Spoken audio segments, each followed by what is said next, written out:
Okay, what's your name? My name is Nora Wilson, Okay, and what year were you born? 1949.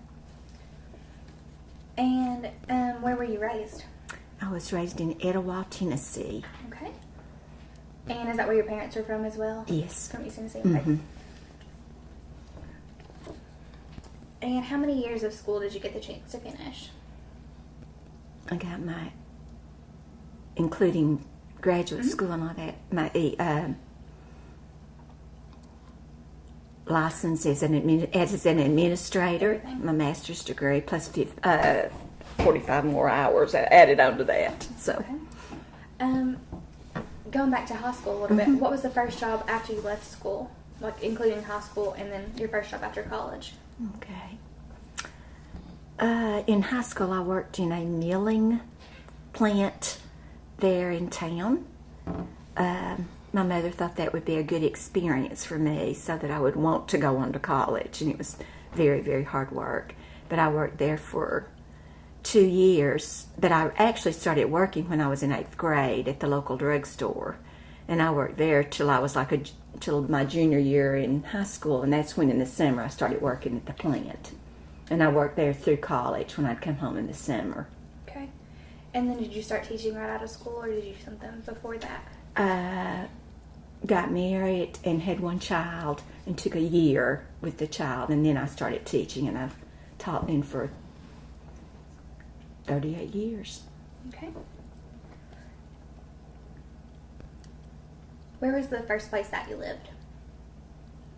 After I got married, or just that I can remember living. That you can remember. Lived on Athens Pike in Etowah, Tennessee, next to my paternal grandparents. Okay, can you tell us a little bit about the members of your family?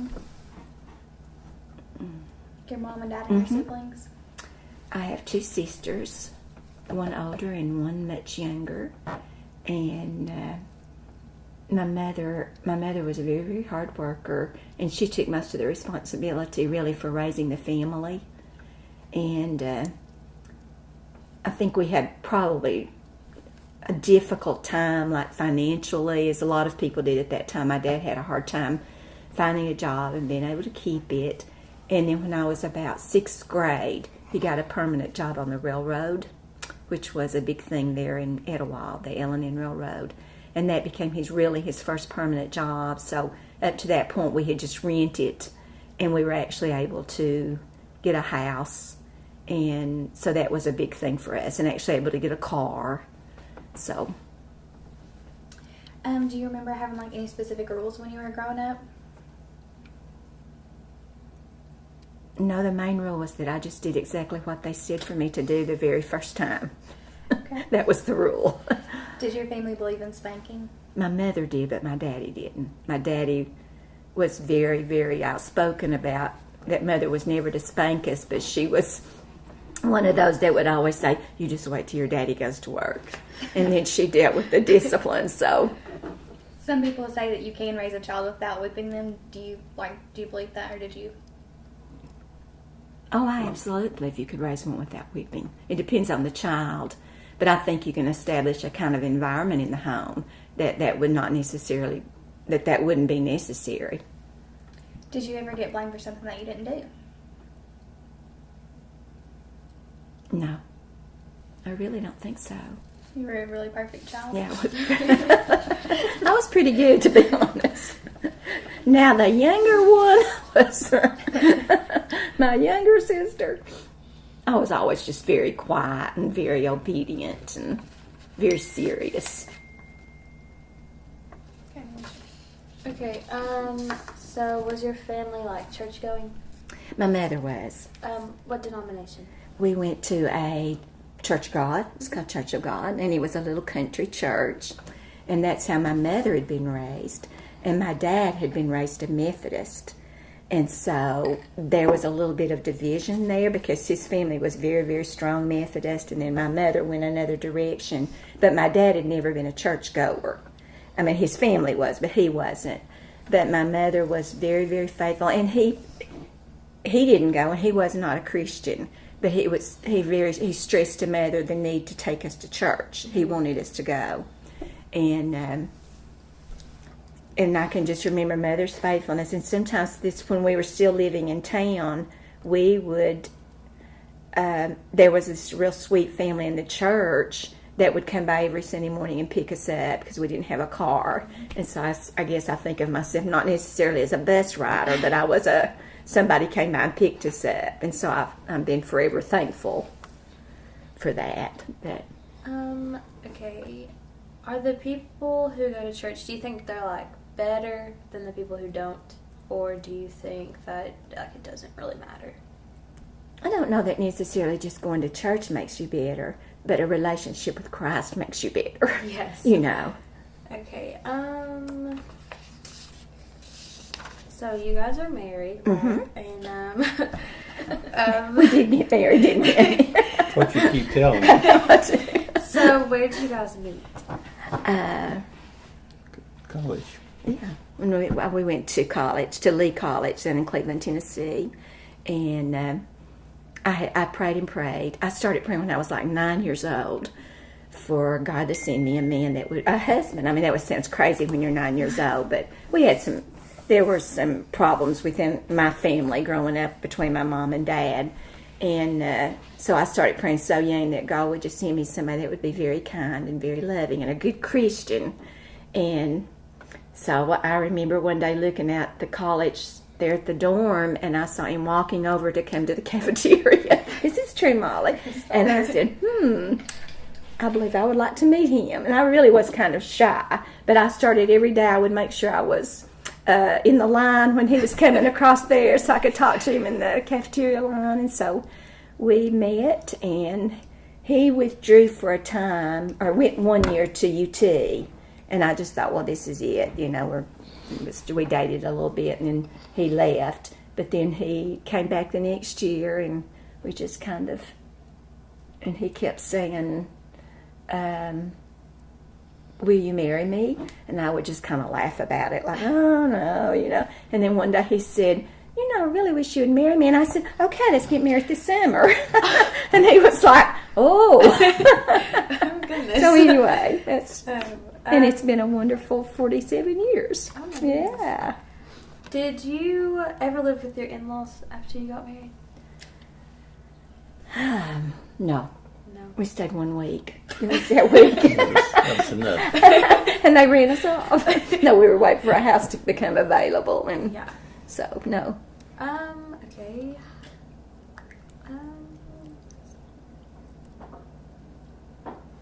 How do you think it works, like, around where you live? Like, when African Americans marry, like, a white person? Mm-hmm. Or, like, do you think that it's, like, frowned upon? Or how does it work where you live?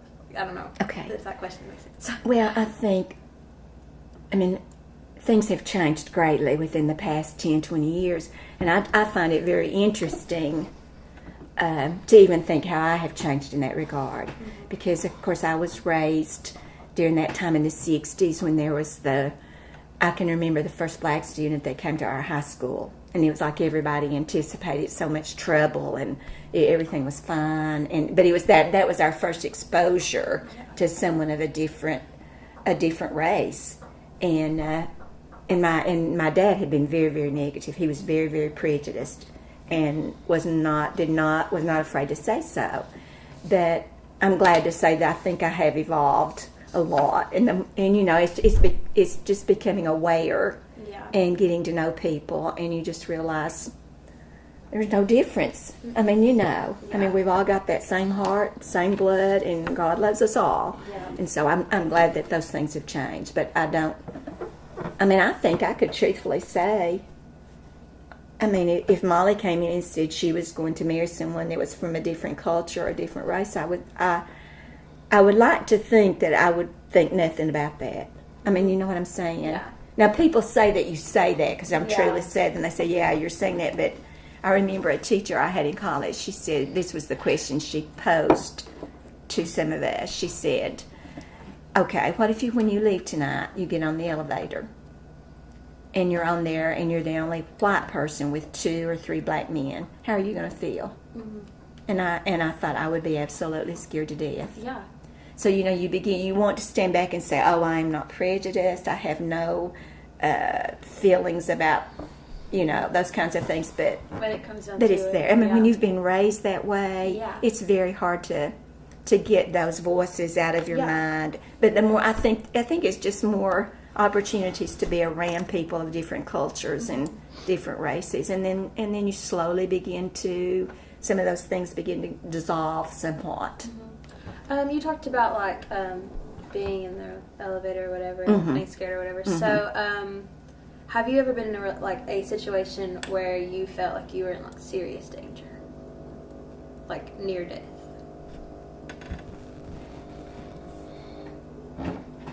Serious danger, near death. The day we got married. Could have been. I was pretty scared, You looked wasn't I? pretty I was. spooky They said I coming looked down like a there. ghost coming down the aisle. My knees were knocking. Let me see. No, not really. Okay. Okay. I think that's it. Okay, and then I have another set. People talk a lot about common sense. Or you want me to answer all of these too, or him? You can answer all of them. Okay. That's No, fine. you go ahead, honey. I thought maybe they had a set for me and a set for you. No, that's okay. You go ahead and Okay. talk. You're a bigger talker than I am. No, you say something I'll say too. it. Okay, thank you. Okay. Thank you for letting me speak. You're welcome. You're welcome. Okay. People talk a lot about common sense. But what, in your opinion, what is common sense?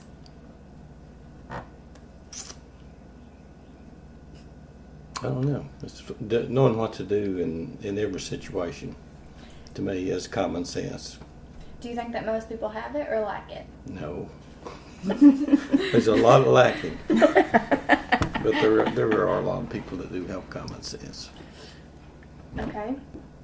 Have you met somebody in your life that you think, like you always thought that person had a lot of common sense, and that stood out to you? Yeah. My dad had a lot of common sense.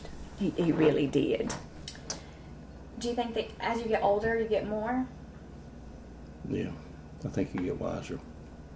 It just takes you a while to come to, you have to. Sometimes it takes a while to realize what you're doing, I guess, or how you respond to different situations.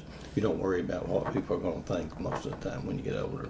That's true. Well, the thing is, though, as you've gotten older, you've had a lot more experiences. Yeah, that's and true. it's like, okay, I can remember when this happened to us, and things were okay, and we learned from that. Right. And I think, to me, that's being wiser. The more experiences you have, surely you're going to learn from them. Right. I'm sorry, I'm talking too much. No, Sorry about that. you're good. Someone says he's very smart, but he has no common sense. Do you think that's possible? There are some people that have a lot of knowledge in certain areas and could be very intelligent in those specific areas.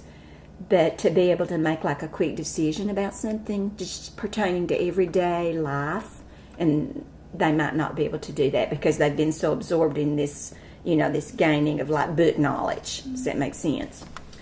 What is mother wit? Say that again. What is mother wit? Mother wit? Mother wit. I don't Or know. have you ever heard of it? I've never heard of that. Okay, good. Us either. Okay. It's on the list. Mother wit. Never heard That's that our either. vocabulary word for today. Okay. I'll have to look it up. Mother wit. Okay. And being from East Tennessee, like a lot of people talk about like our dialect and like our accents. Is there ever, do you think that you guys have an accent, either one of you? Or you not really? Well, of course we wouldn't recognize that because we hear that every day. Right. The people we associate talk exactly the way we do. And Nora has a more distinct accent than what I did. When in college, they would ask her to repeat stuff just because they wanted to hear how she said it. And I never understood that. Did that bother you? Or not really?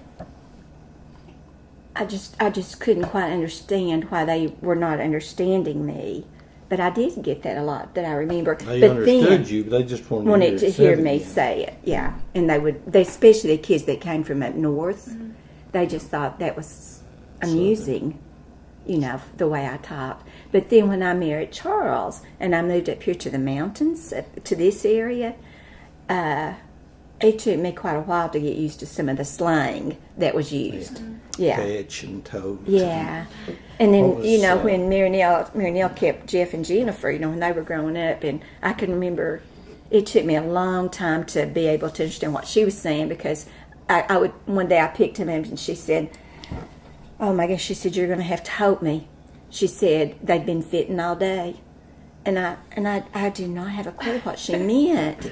And she always used that word, you're going to have to help me for help me. And there were just so many words like that it took me a long time to get exactly what she was saying. Yeah, fitting. They were fitting. And so I thought that was strange. And then one of my friends from college called me after I'd lived here a few years. And when I answered the phone and started to talk to her, she laughed and she said, I cannot believe it. You sound like you've been raised in the mountains, you know. So You pick it up. yeah, you do. We dropped those syllables on the end. Have you ever tried to like change the way that you talk in certain situations? Like, did you find yourself either acting like more Southern or trying to get away from your accent in any situation? Absolutely, I have. I mean, and I think you should be able to do that. I think there's a time that you need to really focus on speaking properly and using correct grammar and not using slang. I really do. And of course, being a teacher, it always bothered me. And even when I started doing evaluations and I would go into classrooms and I would hear teachers using slang. And I mean, there's a whole lot of different opinions on that, and people can Absolutely. feel strong different ways. But I think you should be speaking proper English. I really do. And if you realize you're saying something that's not correct, you should try to improve it. Okay. Thank you guys very much. We have one last thing for you to do, if you don't care. Just to read these words for us, and that's all you have to do is just read straight through them. Okay. You can read the first list, and then you can read the second one. You can read. You want to read it? I'm going to go get my glasses. Go get your glasses. Word list. 1, fill, pin, oil, hollow, fish bait, wash, help, fill, potato. Life, pin, through, fill, follow, get, red. Old lace, fire, fail, home, hit, wire, feet, doing, okra, greasy, mining, tobacco, fail, and lice. Well, I thought it was ice for a minute, lice. You want me to try to read them as proper as I can? Absolutely fine. Just normally. Okay. Do your school teacher act up. No, mommy. Feel. She I wants you can't to get read the that last second one. P. I'm sorry, that's short E. P. I'm sorry. Oil, hollow, fish, bait, wash, help, feel, potato, life, pin, furl, feel, follow, get, red, old lace, fire, fail, home, hit, wire, feet, doing, okra, greasy, mining, tobacco, fail, and lice. Do you want me to read that bottom one? Lot, fault, prize, boil, pour, pan. I never meant to get that one, sorry. Choice, toll. Wrong with that? Toll, tall. I'm not familiar with that word. Ball. 4, trap, dress, cub, thing, fault, test, hand, nothing, this, morning, often, trimmed, clasp, cost, risk, story, ask, toe, fault, and grasp.